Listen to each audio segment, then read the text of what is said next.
Pompous pride. Let every person be subject to the governing authorities, for there is no authority except from God, and those that exist have been instituted by God. Therefore, whoever resists the authorities resists what God has appointed, and those who resist will incur judgment. Romans chapter 13, verses 1 and 2, the English Standard Version. From yesterday's reflection, one could get the impression that the Apostle Paul was speaking specifically to civil government. While the text may apply the Christian doctrine of submission to human authorities, including government authorities, some New Testament scholars are of the view that Romans chapter 13 has absolutely nothing to do with Christians' relationship to the secular government, whether the Roman Empire in the first century or any government today. They believe to interpret the text that way is a clear indication that one has misunderstood, misapplied, and missed the point of the initial 7 verses of Romans chapter 13. This, they believe, is the result when an interpreter does not give enough attention to the original context. In the original Judean context specifically, believers worshipped in the Roman synagogues.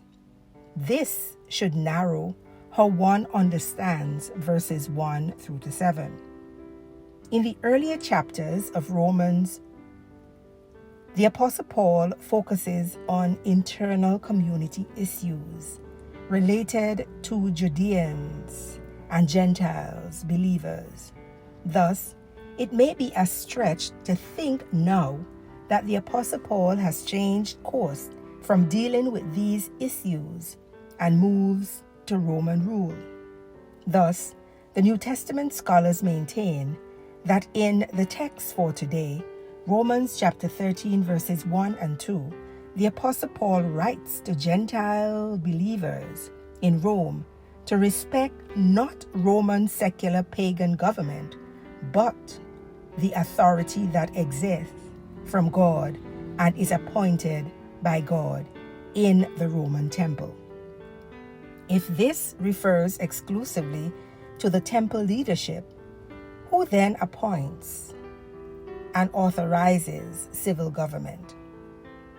In this sense, the synagogue rulers are the interpreters of the Torah, and the Apostle Paul encourages Gentile believers to give them their due respect. Here, it would seem the Apostle Paul is in total disagreement with believers who, because of their personal conviction and kingdom mindset, feel free to resist those human authorities because their perspective differ. This means then, when believers of Christ are not in favor of who is in leadership, what they practice, or what they believe, they are specifically instructed to be submissive unless asked to sin, disobey God, or act in some ungodly manner. Lord, oh how we have failed to adhere to your doctrine of submission when it does not suit our pompous pride. Please help us to get over ourselves and follow the leader you have so appointed or wish we had. Amen.